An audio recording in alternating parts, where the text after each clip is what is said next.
한반도 냉전 해체 프로젝트 이구동성 7번째 시간 시작하겠습니다.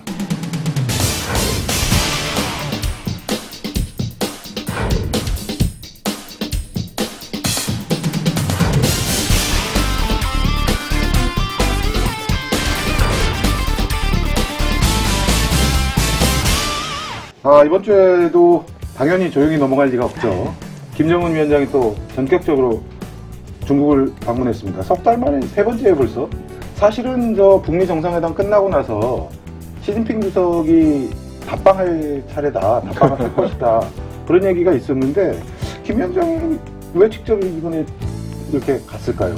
처음 들었던 생각은 뭐냐면 1961년을 떠올리게 하는데 왔다 그러니까 갔다. 소련이 하고 북한이 동맹을 체결하고 곧 이어 중국과 동맹을 체결을 했거든요. 네네.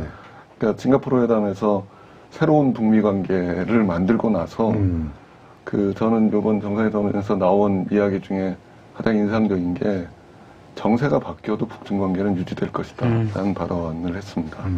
혹시나 북미 갈등이 다시 재현되거나 한반도 문제 해법을 둘러싼 갈등이 심화될 경우에도 북중 관계는 유지될 것이라는 약속을 한 셈이거든요. 그러니까 미국과 관계 개선하고 중국과는 사실상의 북중 동맹을 복원하는 방 중에 아니었을까 그렇게 생각합니다. 그리고 북한 입장에서 보면 적극적인 등거리 외교 그리고 균형 외교를 이제 시작한 셈이 되는 거죠. 그런 면에서 이번 방중은 일단 의의가 있는 것 같고요. 두 번째는 핵 문제와 관련해서 북한과 미국 사이의 협상에 대해서 아마 자세한 설명을 하는 자리가 아니었을까 생각이 듭니다. 왜냐하면 합의문에 안 나왔던 부분들, 예를 들어서 트럼프 대통령이 기자회견에서 밝힌 한미연합군사훈련 중단과 같은 얘기들이 나오고 있기 때문에 이면 합의나 부속 합의서가 있는지 없는지는 잘 모르겠습니다만 북한 입장에서는 공개된 것 이외의 얘기를 아마 하지 않았을까라는 생각이 들고요. 관련해서 지금은 열리지 않고 있습니다만 북미 관계가 새로운 국면에 들어간 상황에서 중국은 육자회담 얘기를 다시 꺼낼지도 모를 것 같아요. 그러니까 육자회담 재개 얘기를 할 가능성이 좀 있다고 보이는데 북한과 상의가 좀 필요한 부분이겠죠. 그리고 또 하나 저는 궁금한 거는 중국이 생각하는 비핵화 수준은 어느 정도일까라는 겁니다. 이번에 CVID가 결국 안 된 거지만 북한이 완전한 비핵화를 밝힌 상황에서 되돌릴 수 없는 비핵화까지 중국도 동의할까? 저는 중국은 동의하지 않을 것 같거든요. 그러니까 예를 들어서 잠재적 핵국가 수준을 유지하는 정도에 대해서 중국도 일정한 양해가 있을 것 같은데. 용인을 해줄 것이다. 어쨌든 중국이 생각하는 비핵화 수준과 미국이 생각하는 비핵화 수준의 충돌이 발생할 수도 있는데 그것과 관련해서 북한과 중국이 일정하게 좀 대화를 나눈 자리가 아니었을까 하는 생각을 해보게 되고요. 세 번째로는 2018년 4월 20일 북한이 선택한 새로운 전략 노선을 새로운 경제 발전 노선이라고 이해를 한다면 아마 대북 제재 해제라는 것이 1차적으로 좀 중요한 요소일 수밖에 없는 것 같고요. 아마 미국과의 관계에서는 일정은 된 상태에서 중국이 안보리의 대북 제재 해제 내지는 완화 결의안 같은 것들을 낼 수도 있는 상황인 것 같아요. 외교의 시대가 온 것을 북중 정상회담이 잘 보여준다고 생각합니다. 지금까지 트럼프 이전에 미국이 북핵 협상, 북한하고 직접적인 협상을 거부하면서 북핵 문제를 다룬 하나의 방식을 보면 한미를 하나로 묶는 한미일 동맹 강화를 한 거잖아요. 그리고 북한은 무시하고 북한하고는 직접적인 협상을 안 해주고 그 다음엔 중국에도 떠넘겼죠. 새 국가를 보면. 그런데 폼페이오가 서울에서 한미일 3국의 장관들을 다 불러서 얘기를 설명을 하고 중국을 날라갔다. 그게 이제 완전히 새로운 국면에 들어섰다는 얘기고요. 그 다음에 있었던 거는 북중 정상회담이 있고 우리 대통령이 러시아하고 정상회담을 하죠. 그래서 외교가 다시 부활됐는데 이 이전의 상황을 미국 중심의 부채살, 허벤스포크로 보면 뭐 미국 쪽에서는 심하게 얘기하는 사람들은 북한 중심으로 허벤스포크가 생겼다라는 얘기까지 하더라고요. 외교의 부활인데 미국의 위치가 그만큼 많이 떨어졌다는 얘기고요. 미국이 이제 현실로 내려오면서 남북 미중 사이에 정상회담이 생략된 게 지금 한중입니다. 한중. 그러니까 트럼프 대통령이 중국을 지난번 그 정상회담 이후 기자회견에서 당사자로 인정을 해줬고 사실은 북한이 중국을 당사자로 불러들인 셈인데 그렇다면 한국 입장에서도 본다면 한반도 문제 해법을 둘러싸고 중국과 좀 더 적극적인 대화가 필요한 시점이 아닌가. 역사적인 의미를 보면 비핵화의 문제도 있지만 동맹이 변하는 문제도 있고 그 더 크게 가면 이제 미중 패권 경쟁이고 세계적인 차원에서 이렇게 보면 굉장히 중요한 과제가 한중 정상회담이 빠진 게 간과할 수 없고 계속 미룰 수 없는 과제인데 남북과 북미의 새로운 관계를 맺는다는 것의 의미를 그냥 조금 해석을 붙여보면 남북 간에 전쟁도 없고 체제 흡수 통합도 없고 새로운 관계로 가겠다. 고교수 해석으로 하면 남북 간의 이제 내전을 종식시킨 게 판문점 선언의 의미라고 한다면 우리는 이미 저쪽 국제전으로 들어왔던 그러니까 세력들하고는 다 관계 개선을 한 것이기 때문에 그러면 남은 거는 북일 관계 개선하고 북미 관계 개선이잖아요. 근데 일본은 따라 들어올 거예요. 뭐 72년의 경우도 그렇고 일본은 굉장히 빨리 따라 들어올 거예요. 그러니까 미국이 중국과 72년에 일정하게 화해를 하면서 동아시아 전체에서 강대국 간의 냉전은 이미 끝난 거거든요. 근데 그 상황에서 지금 가고 있는 하나의 역사적인 구조적인 시각은 뭐냐면 그러면 싱가포르 북미 정상회담은 한국전쟁에서 국제전의 종식 선언이다. 그러면 국제전의 종식 선언을 지적재산권을 갖고 계신 역사의 나이테로 갖고 가면 1950년으로 갈 수도 있고 아니면 1948년으로 갈 수도 있고 1945년으로 갈 수도 있다. 그러면 이제 1945년으로 가서 한반도가 분단되는 상황으로 보면 한반도를 둘러싼 강대국의 관계를 완전히 바꾸는 새로운 판이 열리는 거예요. 싱가포르 선언이 나왔을 때 중국이 그러니까 자신들이 주장해왔던 쌍중단과 쌍계병행이 적절한 한반도 문제 해법이다라는 발언을 했었죠. 러시아 쪽에서도 막 러시아도 마찬가지 얘기를 했었습니다. 그러니까 중국은 지금 거의 당사자 입장에서 자신들의 해법이 관철되고 있다라고 주장을 하고 있는 셈이거든요. 그러니까 비공식적으로는 뭐 제가 비공식적인 회의에서 들은 얘기지만 중국 쪽에서 미국이 한국에게 제공하고 있는 또 일본에게 제공하고 있는 해구산의 철회를 요구할 것 같습니다. 그러니까 물론 이제 비공식 자리에서 들은 얘기지만 이거를 조금 크게 보면 남북 간의 화해 협력이 진행되는 상태에서 한미동맹의 그 의미가 많이 사라지는 거고 그러니까 장기적인 시각에서 중국 입장에서 보면 뭐 남중국해, 동중국해 정도의 문제보다 한반도 문제가 훨씬 큰 거고 미국에게 어떤 분야, 어떤 지역에서도 양보하지 않겠다는 데까지 전략적인 목표가 상향될 수 있죠. 근데 그 부분에서 약간의 이견이 좀 있는데, 그러니까 비핵화 평화체제 그 동시협상이 진행되는 과정에서 불가피하게 한미동맹의 수정 조정은 이루어질 수밖에 없고, 지금 우리는 예를 들어서 한미연합 군사훈련 중단이라는 사태 속에서 그 과정을 보고 있는 셈인데, 중국이 이제 한미동맹 그 자체에 대해서 문제 제기를 할 수도 있겠지만 그렇다면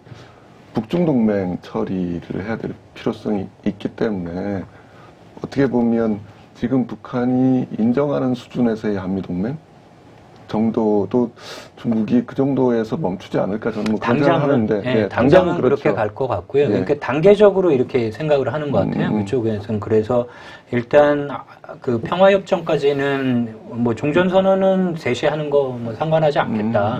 한국에서 너무 민감하게 반응하는 것 같다. 그런데 평화협정은 무조건 중국이 당사자니까 들어가야 되는 거고, 그럼 평화협정 다음에는 동북아 다자안보다. 그리고 동북아 다자안보에서는 한반도 전역의 비핵화. 그리고 한반도 전역의 비핵화라면 미국의 한국에 대한 해구산까지 이제 요구를 하는 거죠. 근데 이제 문제는 아예 역으로 생각하면 언젠가 고하부 교수님 말씀하신 것처럼 북에 대한 체제안전 보장의 하나의 방식으로 미국이 남쪽에 해구산을 제공하듯이 중국이 예, 저는 한반도의 북쪽에 해구산을 제공할 수도 있는 예, 거니까. 우리가 갖고 근데 사실은 그게 우리가 바라는 거는 아니죠. 아니죠. 그러니까 그게 훨씬 더 심각한 문제를 그렇죠. 야기할 수 네, 있는데 북중 동맹의 복원이라고 한다면 네. 군사적인 측면에서 북한과 중국 사이에 어떤 약속이 있었을까를 생각해 보게끔 하거든요. 네. 그러니까 북한의 입장에서 보면 체제 안전을 미국으로부터 받아야 되고 당연히 그것만으로는 만족하지 못할 가능성이 높고 그렇다면 가장 예. 가까운 중국으로부터 최대 안전을 보장받는 방식이 무엇이 있을까? 우리가 지금 아는 냉전적 사고로는 중국이 북한에게 핵우산을 제공하는 방식이 네. 아마 북한이 원하는 대안일 수도 그러니까 있거든요. 그거는 냉전 해체가 아닌 거예요. 예, 그렇게 됩니다. 냉전이 고도로 첨예화 되는, 눈에 보이지 네. 않는 냉전이 고도로 첨예화 되는 거예요. 그렇기 때문에 만약에 북중 사이에 어떤 약속이 있다면 네. 한미동맹 그 자체에 대한 문제 제기를 하기가 중국이 어려울 수도 그렇죠. 있다는 거죠. 네. 그러니까 사드 같은 문제는 충분히 제기 가능한 문제긴 하지만 한미동맹을 깨라거나 아니면 한미동맹에 따른 해구산을 제거하라는 얘기를 중국이 지금 북한과의 관계 때문에 오히려 저는 하기 어려울 수도 있지 않을까 그런 그 생각이 얘기는- 모든 가능성이 열려 있다는 말씀을 네, 드리는 그렇죠. 거예요. 그러니까 네. 한반도 45년 상황이 끝나는 역사적인 지금 마지막 단계라고 보면 그럼 미중의 경쟁에서 한반도가 어떠한 모습으로 안보의 모습, 그다음에 정치 경제 전체의 모습으로 어떤 분단선이 될지 아니면 어떤 교량이 될지 그래서 정말 외교인데 일종의 그레이트 게임이 완전히 열려가는 게 아닌가. 그리고 그렇게 열려가는 과정에서는 기존의 관성이나 패러다임이 그러니까 좋은 쪽으로도 가능성이 있을 수 있고 아주 나쁜 쪽으로도 가능성이 있어서 완전히 열어서 봐야 된다는 말씀을 드리는 거고 중국 쪽에서도 양쪽 끝을 보면 여기서 전략적으로 미국하고 완전히 붙어보자라는 세력이 있을 때고 그렇겠죠. 반대로 일정한 타협을 하는 세력이 있을 때죠. 그래도 하나 확실한 건 지금까지 있어왔던 한미동맹의 관성은 안 되는 거죠. 근데 문제는 이제 결국은 북한의 선택 문제가 있는 것 같아요. 그러니까 북한이 체제 안전이 담보됐다라는 거를 어느 수준에서 체제 안전이 완전히 담보됐다고 생각할지 관련해서는 그러니까 북한의 변화를 좀 들여다볼 수밖에 없고 네. 그러니까 북미 정상회담 하기 전에 김정은 위원장이 현지 지도를 하나 갔는데 네. 그 대동강 수산물 식당이라는 곳에 현지 지도를 갔어요. 우리로 치면은 회한사를 하셨네요. 네, 노량진 노량진 수산시장. 수산시장 같은 게 생깁니다. 예, 예, 그러니까 예. 어떻게 보면 인민들과의 스킨십 네. 내지는 접촉 범위를 굉장히 확대하고 있는데 관건은 경제적 성과를 걷지 못하게 되면 그렇죠. 네. 반미라는 그 담론으로 체제를 유지해 왔다고 한다면 이제 반미가 없어진 상태에서 경제적 성과로 체제 안전을 담보하겠다는 노선으로 고기를 갈 매겨줘야 때, 되는 거죠. 네, 노선으로 갈 때 과연 예를 들어서 군사적 안전보장 조치가 없이 그것만으로 그 체제 안전이 담보됐다고 북한이 느낄 건가? 그렇죠. 전 관련해서는 여전히 좀 회의적입니다. 알려진 게 없어서 군사적인 측면이 있는 것이 아닐까라고 그러니까 지금 여전히 저 질문을 이번에- 던지게 됩니다. 그러니까요. 어제 정상회담 끝나고 연회에서 시진핑 주석은 두 당과 두 나라 관계의 불패성을 전 세계에 과시했다 이렇게 표현했거든요. 예. 불패성이라는 말, 동방불패도 아니고. 그 다음에 거기에 대해서 김 위원장은 조선반도와 지역의 그러니까 동북아를 얘기하겠죠. 새로운 미래를 열어 나가는 역사적인 여정에서 중국 동지들과 한 참모부에서 긴밀히 협동할 것이다. 한 참모부란 말을 썼거든요. 이번 나온 말들은 네. 정말 말의 성찬이고 그렇죠. 그 혈맹이라고 했던 것들을 복원한다는 의미가 네. 강한데 근데 사실은 북중 관계 역사를 보면 저는 북중이 그렇게 좋았던 적이 없죠. 좋았던 적이 별로 없다고 네, 생각하는 편입니다. 예, 예. 뭐 여러 가지 사례들이 많은데 예를 들어서 50년 전쟁 때 김일성이 작전지휘권을 박탈당하기도 네. 했고 전쟁 후에는 그 중국의 한국전쟁에 대표로 참전했던 팽덕회가 북한에 직접 들어가서 네. 김일성의 지위를 또 박탈하려 했고 사실은 그래서 58년에 중국군이 철수하게 예, 되는 예. 계기가 네. 마련됐거든요. 네. 그리고 따지고 보면 북한이 고난의 행군이라고 불렀던 그 어려운 시기에 중국이 많은 지원을 했습니다만 중국이 조금 더 적극적으로 그 북한에서 발생한 인도적 문제에 개입을 했다면 북한의 어려움은 상당히 좀 감소됐을 수도 있을 그렇습니다. 겁니다. 그러니까 그런 역사들을 보면 사실은 북중 관계가 이번에 그 정상회담에서 표현되는 것처럼 얘기하기 굉장히 어렵거든요. 그렇다면 지금 이렇게 되는 것은 제가 보기에는 서로의 필요가 굉장히 강한 것 같아요. 그러니까 많은 분들이 뭐 예상했던 겁니다만 정말 북한이 친미 국가의 길을 가게 됐을 때 중국으로서는 아마 참기 굉장히 어려운 상태가 될 겁니다. 그것들을 좀 제어한다는 측면들이 있는 거고, 북한의 입장에서는 아까 말씀드린 것처럼 경제적 필요, 그 다음에 군사안보적인 측면에서의 필요라는 것들이 맞아떨어지면서 이 표현들이 나오는 것 같고요. 거시적으로 본다면 결국은 미중 관계 속에서 중국이 북한을 자신의 편으로 확실히 하려는 그런 조치가 아닌가 그렇게 생각이 듭니다. 실제로 정상회담 내용을 보도한 노동신문 보면 조선반도 비핵화 해결 전망에 공통된 인식을 일으켰다고 예, 표현을 했고요. 그렇죠. 조선반도 비핵화 실현을 위한 조선 쪽의 입장과 결심을 중국이 적극 지지하고 앞으로도 이 문제와 관련해서 건설적 역할을 발휘해 나가겠다라고 다짐을 했다는 거예요. 그러니까 당사자라는 거죠. 그리고 북한하고 손 딱 잡고 이 국면에서 절대 밀리지 않고 적극적으로 가담해서 새로운 정세를 만들어내는데 공세적으로 적극적으로 참여를 하겠다는 뜻이고, 그런 면에서 보면 구 교수님 여러 차례 강조하신 것처럼 지금 한반도를 둘러싼 수많은 양자 관계에서 계속 눈에 띄는 게 한중이 빠지고 있다는 거는 좀 기억을 좀 해야 될 부분인 것 같습니다. 그러니까 현대 한국이 중국에 대한 경제적 의존도를 생각해 본다면 단순히 지금 그 정치 군사적인 문제뿐만 아니라 한중 사이의 한반도 문제 해법을 둘러싼 정상 간의 논의는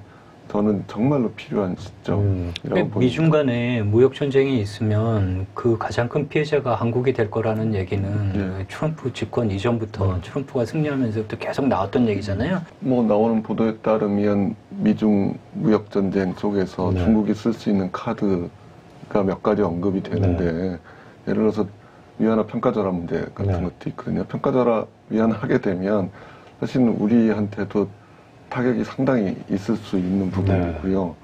그 다음에 요즘 변화된 국면을 보여주는 거지만 대북제재 해제도 중국이 그 미중 무역 전쟁에서 쓸 수 있는 카드라고 얘기가 나오고 있는 상황이거든요. 이미 뭐 트럼프 대통령이 느슨해지고 있고 완화되고 있다고 스스로 인정을 했으니까. 뭐 중국이 미국 국채를 시장에다 내다 파는 것은 정말 전면전으로 가는 문제이기 때문에 어렵겠지만 경제적인 측면에서 지금 이 한반도 문제를 해결하는 과정이 어떻게 작용할지에 대한 좀 깊은 고민이 있어야 되는 시점입니다. 비핵화라는 게 뭐 일종의 블랙홀 비슷한 핵 문제가 블랙홀 비슷한 게 돼서 나머지 문제의 중요성을 잡아먹은 측면이 있죠. 그러니까 냉전이 끝난 다음에 남북 간의 힘의 격차, 체제 경쟁이 상당한 부분이 약화됐는데 이것이 겉으로 지속될 수 있었던 것은 북한이 핵 문제에 있었기 때문에 핵 문제 때문에 당장 동맹 조정도 계속 지연됐던 거잖아요. 그렇죠. 그러니까 냉전 수구 보수는 안 된다고 하지만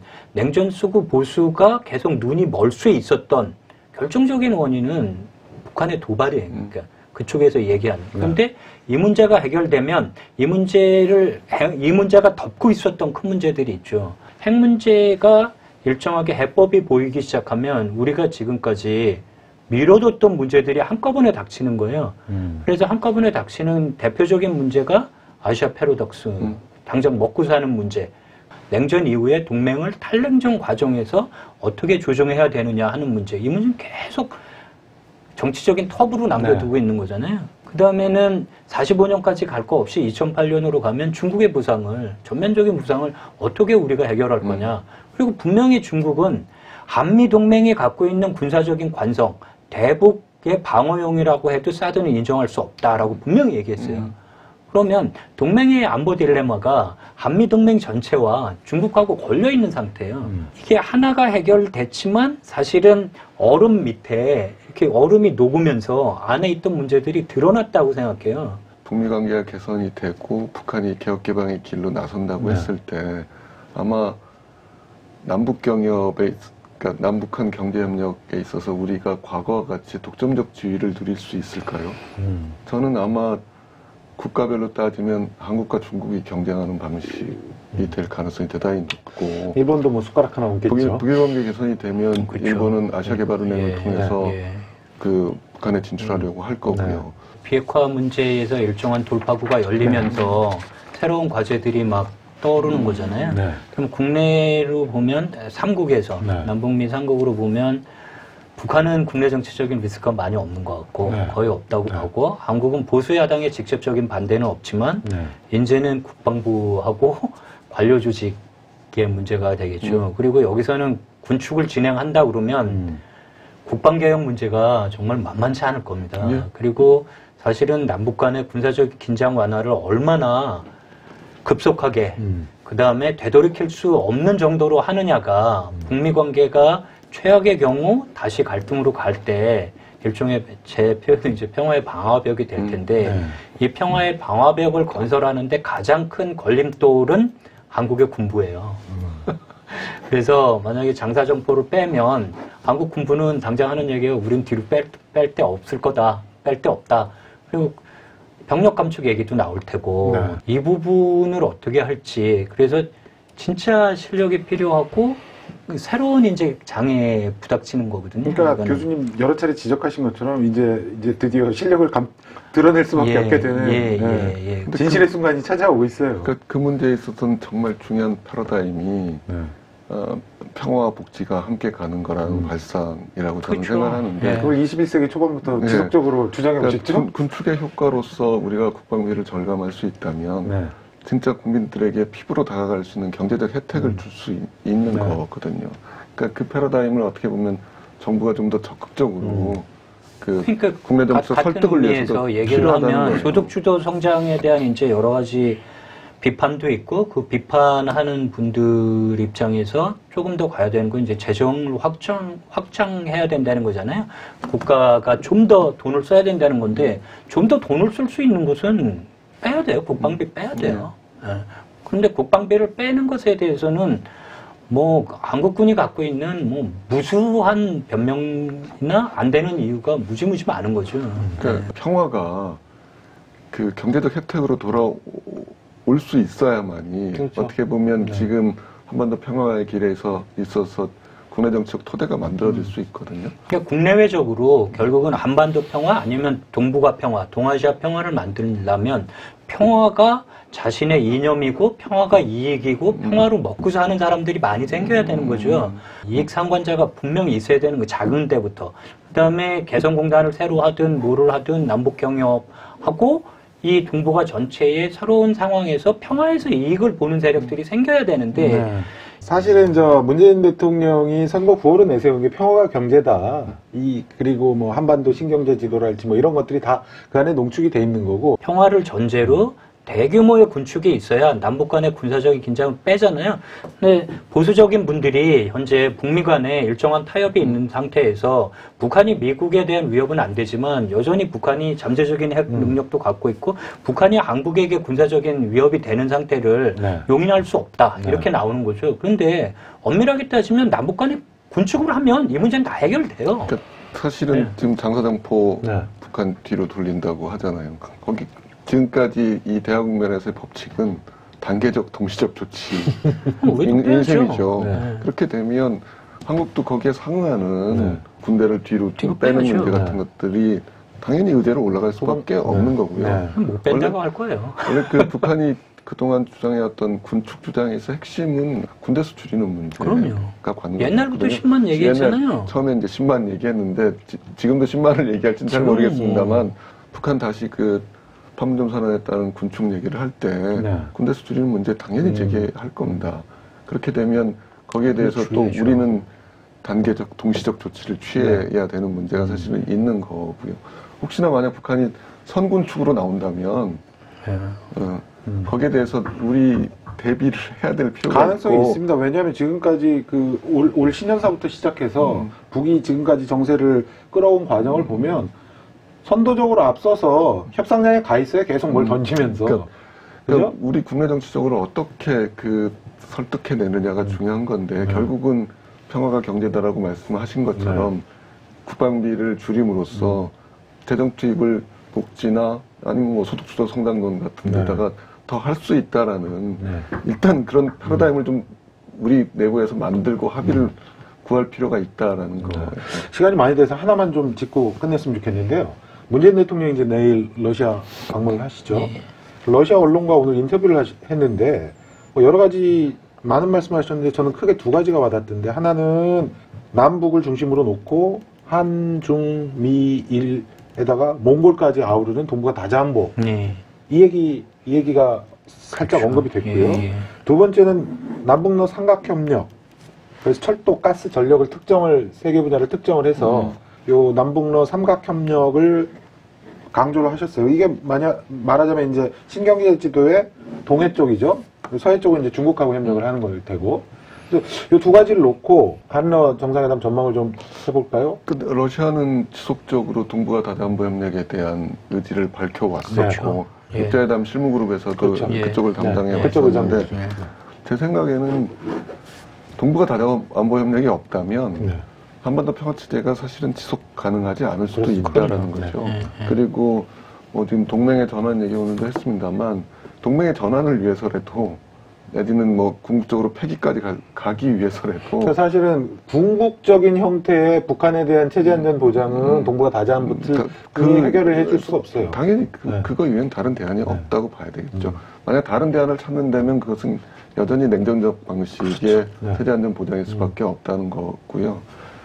저는 요번에 몽골이 언급돼서 사실은 몽골이 원래 구 교수의 현재 그 민간 차원에서 네, 네. 울란바토르 네. 프로세스도 진행되고 네. 있고 네. 울란바토르 다이얼로그도 네. 진행되고 있는데 저는 그 냉전 시대 헬싱키 프로세스가 네. 왜 헬싱키일까를 다시 좀 생각을 좀 해보면 어떻게 보면 동북아 유일의 비핵국가 그렇죠.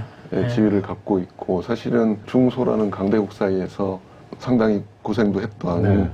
그 몽골이 어떻게 보면 지금 동북아 다자안보 협력에 개시하는 네. 장소로서도 아주 적절하다고 저는 생각을 하거든요. 네. 아마 철도가스 전력은 이거는 박근혜 정부 하에서도 사실은 네, 계속 추진했던 러시아 사업이죠. 이니셔티브도, 예. 우리 경제적 이해관계가 걸린 문제고 네. 나지나선 철도 문제 같은 경우도 그걸 통해서 나선으로 들어와서 포항으로 그 석탄이 네. 실제로 박근혜 정부에서도 움직였었거든요. 뭐 이건 어떻게 보면 당연히 추진할 수 있는 사업이 아닌가라고 생각이 들고 러시아도 경제적 이해관계가 걸려있는 사업이기 때문에 해야죠.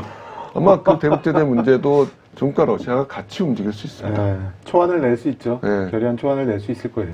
그러니까 김정은 위원장이 동방경제포럼 참가하기 전에 가시적인 조치를 만들어낼 수도 있습니다. 왜냐하면 동방경제포럼 가갖고 러시아하고 경제협력 문제를 얘기해야 될 텐데 네. 대북제재가 있는 조건 하에서 무슨 그 경제협력을 이야기할 수 있겠습니까? 속도가 급격히 빨라질 수도 있겠네요. 네. 한국에 대해서 러시아가 또 갖고 있는 하나의 의구심이 있겠죠.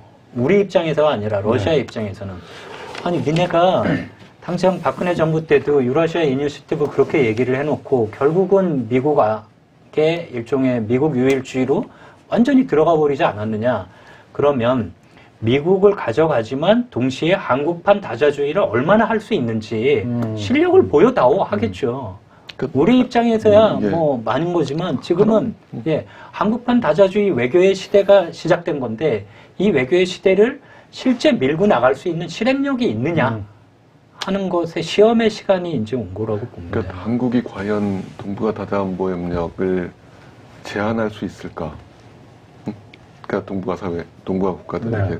저는 그것도 관건이 되리라고 보이고요. 그러니까 한반도 평화체제와 동북아 다자안보 협력이라는 두 축이 이렇게 함께 갈 수 있는 방법에 대한 고민이 필요하고 네. 그런 면에서는 육자회담 재개 같은 경우도 생각을 해볼 수 있고 좀 상상력을 좀 넓히면 육자회담이 그 베이징에서 하는 게 아니라 몽골에서 하는 거예요. 몽골 너무 좋아하는데. 아니요, 그러니까 그렇게 되면 이제까지 그 사실은 베이징 프로세스였다고 할 수 있는 거잖아요. 네. 육자회담의 네. 성격이라는 것들이 네. 중국이 계속 의장국가였고 어쨌든 그거는 미국도 동의할 수 있는 발상일 것 같거든요. 같은 맥락에서 그 덧붙이면 결국은 경제제재 문제인데 네. 러시아나 중국 입장에서 한국이 동북아의 다자안보나 그 새로운 경제적인 공동체, 경제적인 이익을 네. 만들어 나가는데 한국 니네 정말 그런 의도가 있고 능력이 있고 네. 결기가 있느냐를 보는 건 방금 구 교수가 얘기한 것처럼 북중 간에는 국제적인 경제 제재 해제를 들고 나올 수도 있다. 그러면 미국이 경제 제재를 해제하기 전에 한국이 어디까지 갈 수 있느냐. 인도적인 지원도 문재인 정부에서 꺼냈다가 다 집어넣었죠, 다시. 네. 정리할 시간이 됐는데요. 이혜정 교수님 말씀하신 것처럼 그야말로 외교의 시대입니다. 지속적으로 양자 정상회담이 열리고 있고요. 문재인 대통령이 이제 당장 러시아에 가서 한러 정상회담을 할 테고, 빠르면 이번 주 아니면 다음 주 중에는 한국전쟁 당시 미군 실종자 또 전사자 유해 전쟁포로 유해 그렇죠. 송환이 이루어지면서 북미 사이에 다시 밀고 당기기가 될 거고요. 후속회담 당연히 열릴 것이고, 남북 간에도 지금 적시자회담부터 시작해서 줄줄이 지금 실무회담이 열리고, 또 개성에서는 지금 남북 연락사무소가 지금 준비가 되고 있습니다. 격동의 현장이 계속해서 펼쳐지고 있고요. 저희가 다음 주에도 재미있는 얘기들 모아서 찾아뵙도록 하겠습니다. 감사합니다.